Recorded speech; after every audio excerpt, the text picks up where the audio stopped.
अस्सलाम वालेकुम स्टूडेंट। आज हमारा जनरल मैथ 9th का लेक्चर नंबर 4 है जो एक्सरसाइज 3.2 का है।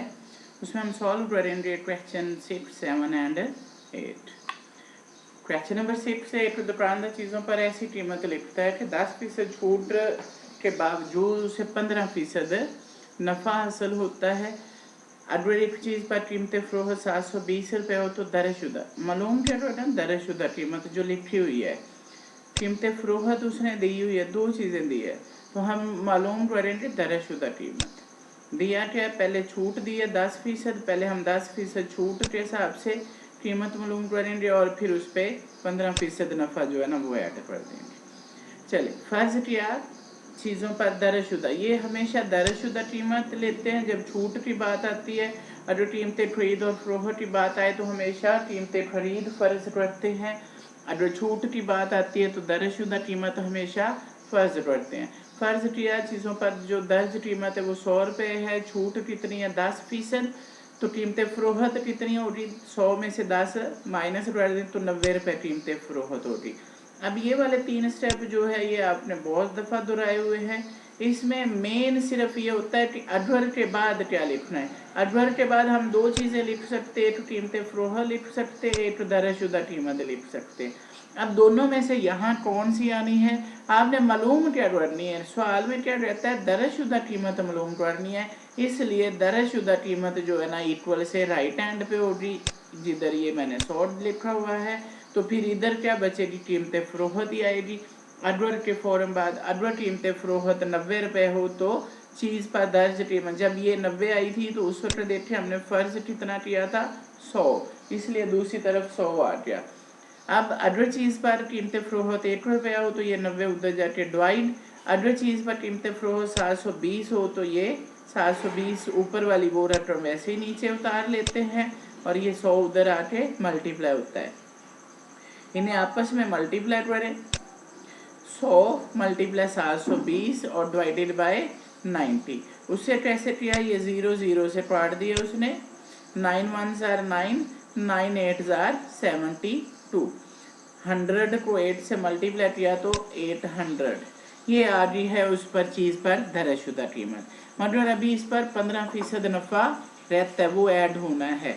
तो 15% नफ़ा कैसे आएगा, जो नफ़ा है वो बटे में जो दरशुदा कीमत है वो हमने 100 की थी और मल्टीप्लाई जिस पर उसने बेच दिया, तो ये 2 0 से कैंसिल हो गया। अब हमारे पास बचा 15 मल्टीप्लाई बाई 8, 15 को 8 से मल्टीप्लाई किया तो 120। तो दरशुदा कीमत क्या होगी, कीमत फ़रोख्त प्लस जितना उसने उससे नफ़ा ले लिया था, जितना उसने मुनाफा लिया था वो सारा, तो वो दोनों इसमें ऐड कर दिए तो वो हो गया 920 रुपये। क्वेश्चन नंबर 7 है, कहते हैं फहरिस्त में दर्ज एक टेलीविज़न की कीमत जो है वो है 12,600 रुपये। इस पर 5% छूट की इजाज़त है। मज़ीद नकद अदायगी की सूरत में 2% छूट की इजाज़त है। इसे खरीदने के लिए कितनी नकद रकम चाहिए होगी। सबसे पहले हमारे पास जो मिला है हमें वो है 12,600। ये क्या है, टेलीविज़न की कीमत है जो दर्ज हुई है, दर्जशुदा कीमत है ये। छूट 5% पहले देनी है, फिर दोबारा जो है ना उसे कहना है कि 2% और ले लो क्योंकि तुम नकद रकम दे रहे हो। तो पहले हम 5% छूट मालूम करके जो है ना कीमत फ़रोख्त मालूम करेंगे, फिर दूसरी सूरत में वही जो कीमत फ़रोख्त आई है उस पर 2% छूट होगी। उस वक्त भी 12,600 पर छूट नहीं होगी 5%, जो नई रकम आएगी उस पर 2% होगी। तो ये इस सवाल की अहम चीज़ थी। चलें, पहले है दरशुदा कीमत, जो डेटा उसने हमें दिया हुआ है, दरशुदा कीमत भी दे दी, छूट भी दे दी, कीमत फ़रोख्त मालूम करनी है। तो फ़र्ज़ किया दरशुदा कीमत 100 रुपये, छूट 5% है, तो 100 में से 5 निकाल दें तो वो कीमतें फ़रोख्त होगी, इसलिए ये वाला करने की हमें ज़रूरत नहीं है। यहाँ से कीमत फ़रोख्त कितनी है, 100 माइनस 5 तो वो 95 रुपये होगी। ये वाले 3 स्टेप वही है। अडवर दरशुदा कीमत, हम देखो अडवर के बाद हमने दरशुदा कीमत लिखी है। पिछले सवाल में क्या लिखी थी, कीमत फ़रोख्त। क्यों, क्योंकि यहाँ पर हमने देखे ऊपर सवाल में क्या मालूम करना है, खरीदने के लिए कितनी रकम की ज़रूरत है, यानी कीमत फ़रोख्त मालूम करनी इसमें कि उसे कितने पैसे देने हैं। उसने ये नहीं लिखा कि दर्ज, वो तो उसने खुद दे दी ना दर्जशुदा कीमत। इसलिए जो मालूम करनी होती है वो राइट के राइट हैंड पे आती है, और जो दी होती है वो लेफ्ट। एडवर्ब के बाद वो लिखनी है जो उसने हमें दी हुई है। तो शुरू में सवाल में देखते हैं फर्स्ट में दर्ज एक टैली, यानी दर्जशुदा कीमत उसने दी हुई है, इसलिए हम एडवर्ब के बाद यही लिख रहे हैं। एडवर्ब दर्जशुदा कीमत 100 रुपये हो तो कीमत फ़रोख्त कितनी बनी थी 95। एडवर्ब 1 रुपया हो तो कितनी बनेगी, ये 100 उधर आके डिवाइड, और एडवर्ब जो उसने दी हुई है 12,600 हो तो फिर कितनी बनेगी, ये मल्टीप्लाई कर देते, 20 से काट दिया, बाकी जो है 126 को 95 से मल्टीप्लाई कर देते, ये 20 इन 20 से काट के, बाकी 95 मल्टीप्लाई 126 वो आ जाएगा 11,970 रुपये। ये कीमत फ़रोख्त है। अडवर वो नकद रकम नहीं देता, उसे जो छूट मिली 5%। अब उस नकद रकम दे रहा है तो 11,970 रुपये पर उसे मज़ीद छूट मिलेगी। तो अब ये वाली जो है कीमत, वैसे तो कीमत फ़रोख्त है मगर दूसरी सूरत में यही वाली जो है दर्जशुदा कीमत हो जाएगी, क्योंकि छूट इस पर देनी, उसने 11,970 रुपये पर छूट देनी है, इसलिए यही वाला जो है ना मेन चलेगी।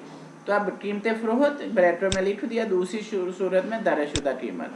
तो आप यहाँ सिंपल ये सारा लिखने की ज़रूरत नहीं थी, ये भी सारा लिखने की ज़रूरत नहीं थी, आप सिंपल यहाँ पे लिखते दूसरी सूरत में, बस इतना सा। यहाँ दर्जशुदा कीमत लिखते, कीमत फ़रोख्त भी लिखने की ज़रूरत नहीं थी 11,970। नीचे लिखते छूट 2%, तो कीमत फ़रोख्त किस तरह से आएगी, 11,970 माइनस 2। चले बहरहाल उसने दर्जशुदा कीमत 73 फर्ज किया 100, छूट 2% है, कीमत फ़रोख्त 2 माइनस किया 98 आ गया। अगर दर्जशुदा कीमत 100 रुपये हो तो कीमत फ़रोख्त दर्जशुदा कीमत क्योंकि दी हुई है इसलिए वो अडवर के बाद लिखी हमने, अडवर के फौरन बाद। अडवर दर्जशुदा कीमत 100 रुपये हो तो कीमत फ़रोख्त 98, ये दूसरी सूरत ज़रूरत नहीं है। अडवर दर्जशुदा कीमत 1 रुपये हो तो 100 उधर जाके डिवाइड हो रहा, अडवर दर्जशुदा कीमत जो उसने दी है तो कीमत फ़रोख्त ये उधर जाके मल्टीप्लाई, 98 मल्टीप्लाई 11,970 डिवाइडेड बाई 100, इसको करेंगे तो ये आएगा 11,730.60, यानी 11,730 रुपये 60 पैसे ये ग्राहक ने उसको अदा करने हैं। नकद रकम अगर वो दे रहा है तो उसको 2% छूट की सूरत में। तो आपका आंसर जो है वो है 11,730 रुपये 60 पैसे, ये आपका टोटल आंसर आ गया।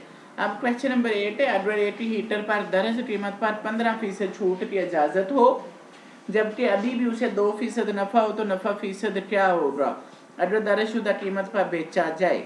एक हीटर पर दर्ज कीमत पर 15% छूट की इजाज़त है, जबकि ना ही इसमें उसने दर्ज कीमत दी है ना ही उसने कीमत फ़रोख्त दी है। सिंपल कहता है नफ़ा फीसद मालूम करना है, तो हम दोनों को फ़र्ज कर लिया दर्जशुदा कीमत 100 रुपये है, फीसद का मतलब पर 100 में से होता है, इसलिए दोनों जो है ना वो ऐड हो जाएंगे, 2% भी और 15% नफ़ा करके एक ही दफ़ा हमारा ये सवाल हो जाएगा।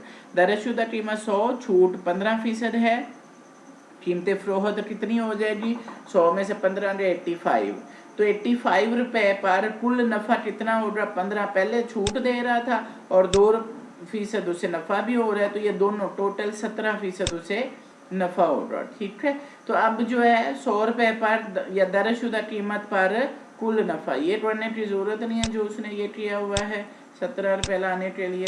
सिंपल 100 रुपये पर या दर्जशुदा आप लिख लें, 100 रुपये रहने दें, दर्जशुदा फ़रोख्त पर कुल दर्जशुदा कीमत पर कुल मुनाफा कितना होगा 17 जो हुआ मुनाफा वो बटे में वो कीमत फ़रोख्त जितनी हुई मल्टीप्लाई 100% लाने के लिए। जब यहाँ 100 ले लिया तो यहाँ पर फीसद भी साथ ही ले लेते हैं, क्योंकि हमने यहाँ 100 रुपये पर ख़त्म कर दी इसलिए उधर फिर ये किया। अब 17/85 मल्टीप्लाई 100 दे तो 17 1 जार 17, 17 5 जार 85, अब ये 5 और 100 होता है, 5 1 जार 5, 5 2 जार 10, 0 बचा 7, तो ये 20% आपका मुनाफा आ गया। तो नफ़ा फीसद कितना है 20%। थैंक यू स्टूडेंट, उम्मीद है आपको समझ आई होगी। अल्लाह हाफिज़।